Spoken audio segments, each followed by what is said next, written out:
I'm like, I feel sick, I don't feel good. In my mind I was like, okay, this is it, I'm gonna die. That's what I was thinking. And I kept saying to her, hey y'all, welcome back to my channel. It's Christina here, and I'm so excited to have you back for another video. So today I'll be talking about my labor and delivery process, and I'm going to touch a little bit on preeclampsia because I did end up developing preeclampsia, which resulted in me delivering a few days earlier than I was supposed to. So let's get into it. So I have two children, as I said in my first video. I had Tyler when I was 24 years old. What was I, 25? When I was 24 years old. And I had him at 37 weeks. For that pregnancy, I did have minor complications. I did end up having, or I did have placenta previa, which is a condition where the placenta sits above the cervix. It sits right on top of the cervix.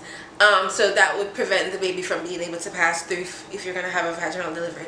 So when I was pregnant with Tyler, I was pregnant with Tyler while I was in Jamaica. The doctor that I had at the time, he did tell me that eventually if my if my placenta did not move, if the placenta did not move up or away from the cervix, I would end up having to do a C-section. So I was pretty scared but aware from early on in my pregnancy that I would end up having I could possibly end up having a C-section. When I got to the States when I was pregnant with Tyler, I was about 6 months pregnant. When I did start seeing my doctor here, she did say that the placenta moved, so it would be possible for me to have a vaginal delivery.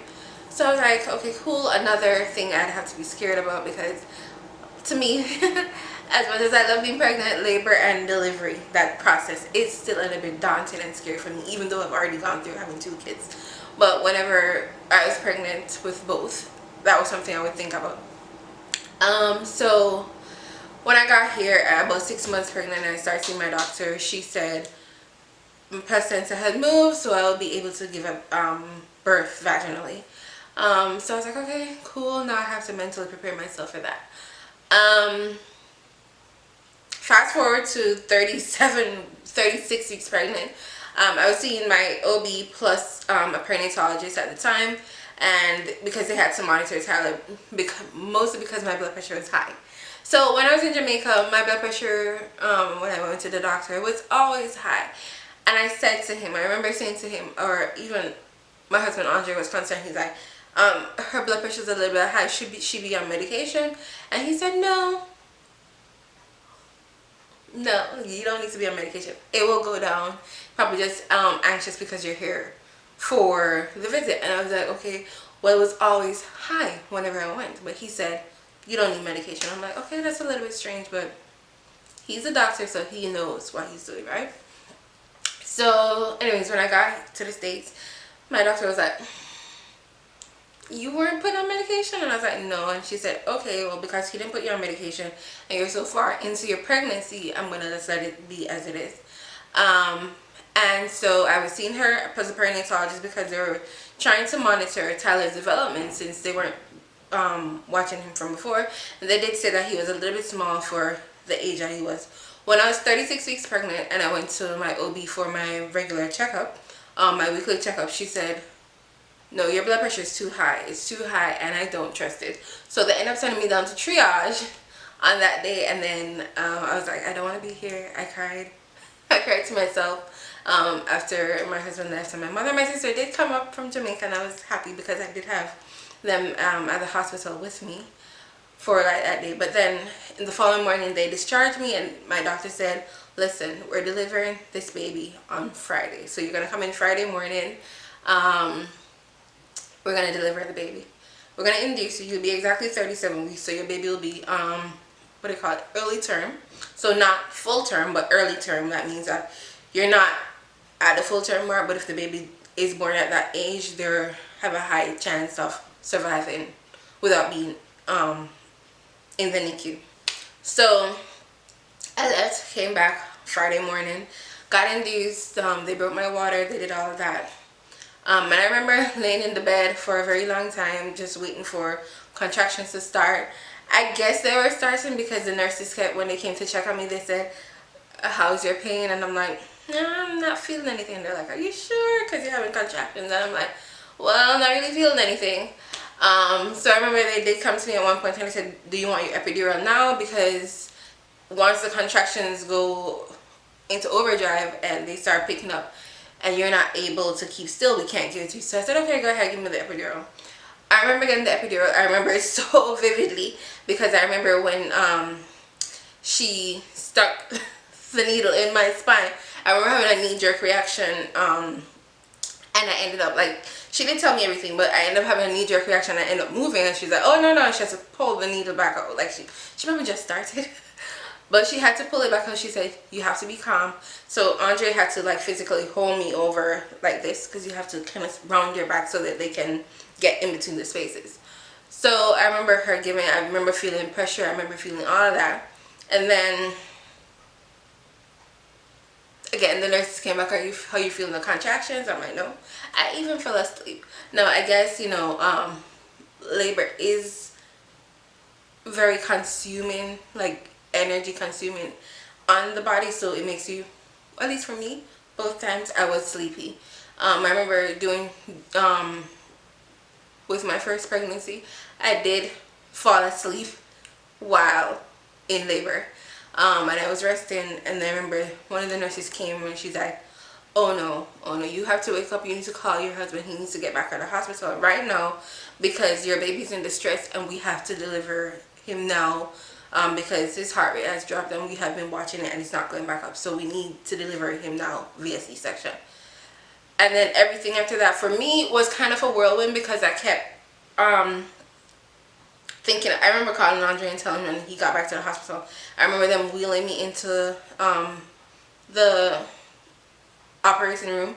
I remember the anesthesiologist talking to me, but other than that, I really don't remember anything. I remember hearing them say the time they started delivery. I remember hearing them talk about, I remember hearing them say the time the baby was born. I remember not, well, at least thinking to myself, why am I not hearing a baby cry? But other than that, everything else is kind of like a blur. Everything that I think I remember is based on pictures that I've seen. I do remember after, when I was in recovery, I remember asking for my husband and the nurse telling me that I should just rest. And I remember when I was out of recovery, they wheeled me back to my the postpartum room, and then I remember them putting me on the bed and giving Tyler to me hours after, because by this time he was born at like 5:48 p.m. and I think I didn't see him until like after 9, so there was like that big gap of me not seeing my child. So I had, other than like barely glimpsing him because I really was in and out of sleep during the surgery, it's 4 hours of not seeing him, at least 4 hours. In my mind, I'm just saying that at least 4 hours. So that's all I really remember with Tyler. With Ariana, whole nother ball game. I had blood pressure complications right throughout, but because I started seeing my doctor here in the States, the perinatologist quickly recommended or prescribed medication for me to make sure my blood pressure stayed not too high, because at one point it was like in the 140s. So the medication I was on kind of kept it down 140s and 130s over 80s, 70s. When I was 36 weeks, 8 days pregnant, I went back to the hospital that I had Tyler because the perinatologist I was seeing was no longer taking visitors patients at his hospital, because at that hospital that I was going to deliver at, because I guess he was on vacation. I'm not sure. And then I went to the other office, and the nurse took my blood pressure. At first it was 134 over 98. And she's like, oh, that's a little high. Are you nervous? Because we were talking about the fact that I was going to deliver on the Friday. And this was Monday. She was like, are you nervous? I'm like, no, I'm good. Quite relaxed. Then she said, let me take your blood pressure again. This time she took it was 154 over 90 something. And I was like, whoa. How did it go from 130s to 150s in less than a minute? And then she said, okay, you know what, let me take it manually. So she started doing it manually. and then it was at 164 over 100. I'm like, you got to be kidding me. Like, I remember I was in the waiting room and I texted my mom. I'm like, Mommy, they're gonna send me to deliver, and I was like, nah, I'm just being paranoid. But I just had a feeling that they were gonna tell me that I have to go to deliver. I don't know. I just felt it when I was there. So I went and did my ultrasound. The lady said everything looked good. Baby was doing good. Baby was big. She said baby was like estimated that baby was like 6 pounds 9 ounces, which should be good. Everything else looked good. The doctor came in. The perinatologist came in. He reviewed the ultrasound images. He looked at the results. He said, oh, everything looks good. You're scheduled for this Friday. Everything looks good. Then he was flipping through. Then he saw the nurse's note about my blood pressure. And he's like, no, what's going on here? And I'm like, I don't know. She did it 3 times and it just kept going up. And she's like, he said, I have to call your doctor right now. Then he left. He called her. He came back. While I was there, I'm like, oh, listen. I text my husband and text my mom. I'm like, my blood pressure's high. He's going to call my doctor and he's going to, more than likely, they're going to say I have to deliver now. When he came back, he said, your doctor said, go right to the hospital. I came home because I had to say bye to Tyler. I grabbed my bag and I left and I went straight to the hospital. Then I went in, I went to triage, I checked in. They brought me up to labor and delivery, and then I knew in my mind in this time that they were going to test me for the coronavirus. That was the most uncomfortable, the most unpleasant, the most... At this point they asked me, are you feeling okay? Is your vision okay? Are you seeing any spot? Are you seeing any spots before your eyes? Are you having any headache, any dizziness? They checked my hands on my feet. They looked at my face, if there was any sign of swelling, because those are the signs of preeclampsia. I had none of those. None of those. So when my doctor got to the by this time they already strung me up on 2 IVs. I've been on magnesium sulfate drips to help lower my blood pressure. I've been given liquid labetalol medicine. What else did they do? They started strapping me up for my C-section. And I remember hearing them say that they're gonna, my doctor said that they're gonna deliver at 9 that night, and this is like after 7 now. I'm like, okay, so within 2 hours. So they kept checking my blood pressure, kept giving me medication because they needed it to go lower and lower and lower in order for me to be safe enough to go do surgery. I don't remember exactly what my blood pressure was before, but I remember my doctor came and she's like, Christina, this is preeclampsia. I have to treat you as preeclampsia now because, or I have to treat you as having preeclampsia because your blood pressure is going too high and we don't want you to get a stroke or a seizure or risk having anything happen to you or the baby. So we have to deliver right now. So on top of the 2 IVs, so I had an IV here, I had one here. This one, I remember them having the magnesium sulfate drip here, and this one was for the blood pressure medication that they were giving me. I had blood removed from the veins here and the veins here, so the whole time I was like this. I did have the things on my leg, but then they also gave me this lovely band that says preeclampsia. So I have to wear this for the next 12 weeks, or at least 12 weeks following delivery, because if anything happens to me and I have to be hospitalized, at least they know that I was being treated for preeclampsia, so they know what the measures are that they have to take with me. Then I remember the nurse at the time, she came and she gave me, I don't know what it was, but it was this little shot of something that she said was going to stabilize the acids in my stomach. It was the most disgusting thing I've ever tasted. It wasn't sweet, but it had like this acidic taste, and they're like, you gotta drink it real quick. So I remember drinking it. I thought it was horrible, and then a few minutes after that they wheeled me to the operating room, and I was like, okay, this is it. This is the moment. Baby's gonna be here in a few hours. And now, instead of having an epidural like before when I was pregnant with Todd, because I was going to have a vaginal delivery, and I just got epidural for helping with the contractions and not feeling much pain. I had to get a spinal. So again, they were sticking something in my spine, a little bit higher now, but not in the same space. I remember a couple of days after surgery, I could still feel exactly where I was injected.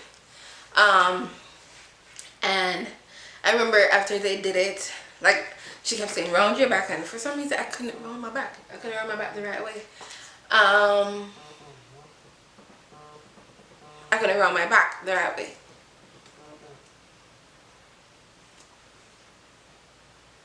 But anyways, I did round my back. They did give it to me, and then I was able to get the medicine in. I remember her saying to me, okay, you gotta hurry up, flip your legs back over on the surgical table so that we can lay you down before your butt goes numb and not your stomach and everything down. So I remember, like, literally, like, less than a couple minutes, less than a minute, like within, like, in my mind, 10 seconds at most, they injected me, removed the needle, and then she's like, okay, you need to flip your legs over. And I could not, whoops, I could not lift my legs. Like, for some reason, I could not lift them. And then I eventually did get my legs up. Let's do this. Okay. I did get my legs on the table and did lay back down, and that's when I started feeling nauseous. And I said to the anesthesia, I'm like, I feel sick, I don't feel good. In my mind, I was like, okay, this is it. This is it. I'm gonna die.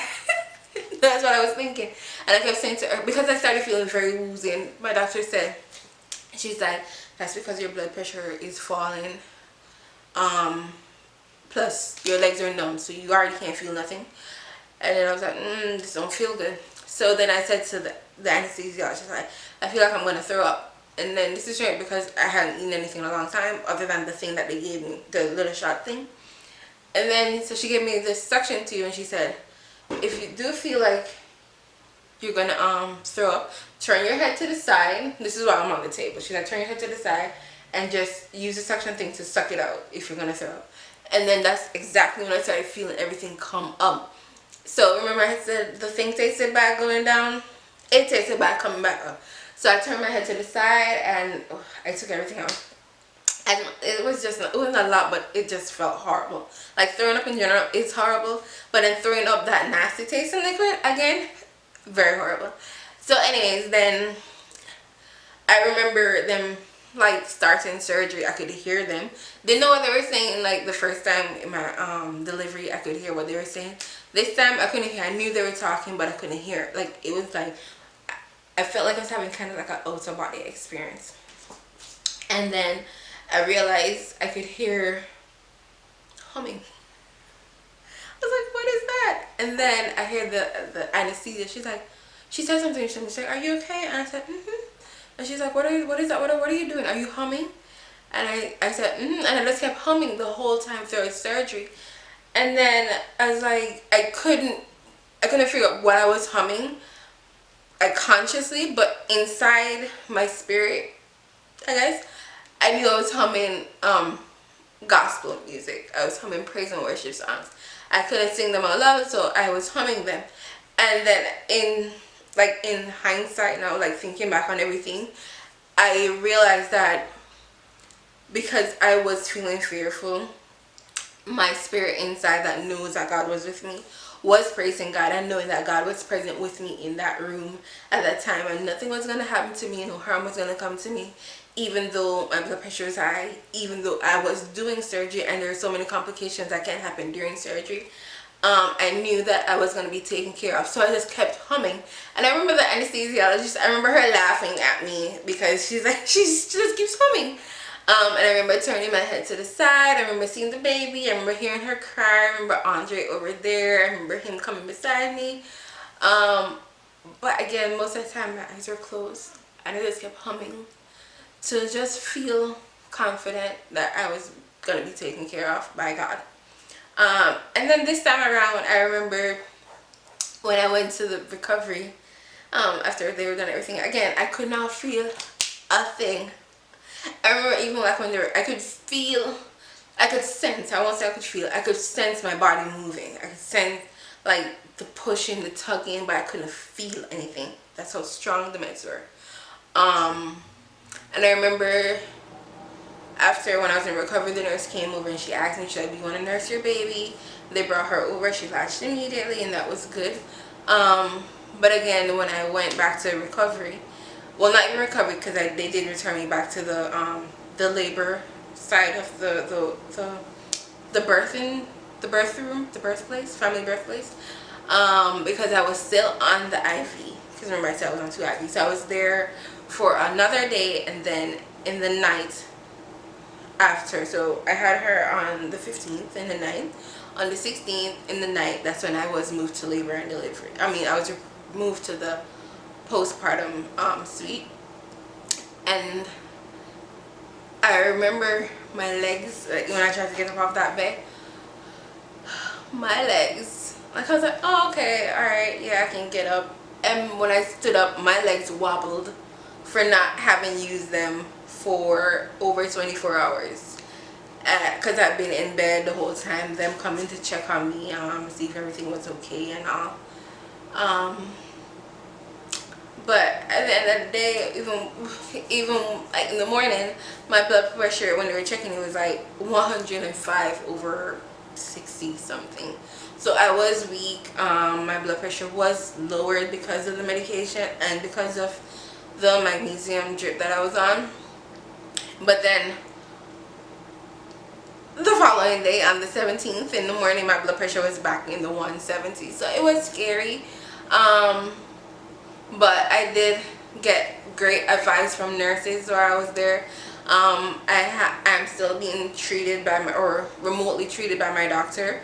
I have been put on other medication to help lower, and I have seen my blood pressure lowered and stabilized. Because when I got home from the hospital, like the Saturday after, when I just was walking around, I realized my feet were swollen, and they were swollen for days. So again, for the next 12 weeks, so 3 months after delivery, I will be wearing this band.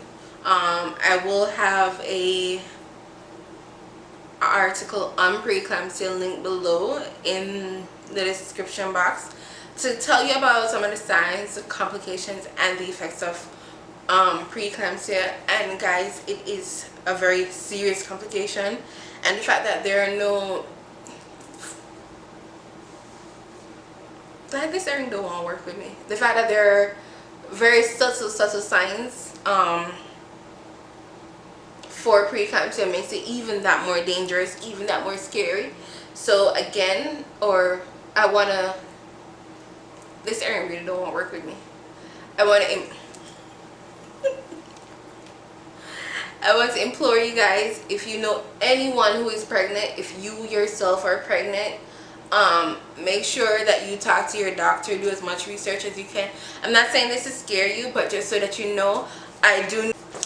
A few signs of preeclampsia include blurry vision or spots in front of your eyes, like a dull, throbbing, painful headache that doesn't go away. I didn't say spots for your eye, blurry vision.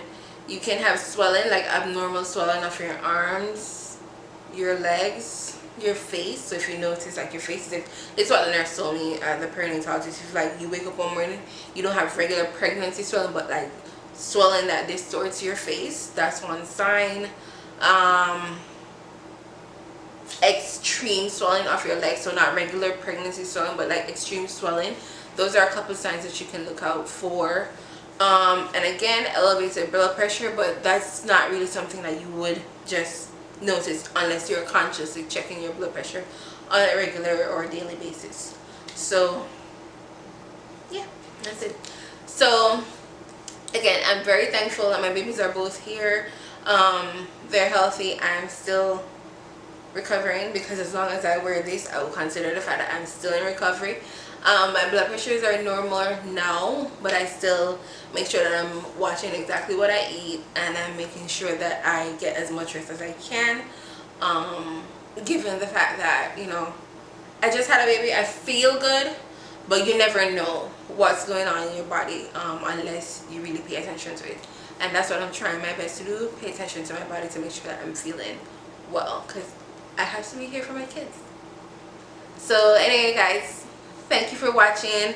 Remember to like, subscribe if you are pregnant. If you know someone who has had any complications with their pregnancy, let me know below. If you need resources, I'm gonna link some good resources below on preeclampsia. And yeah, thanks for watching.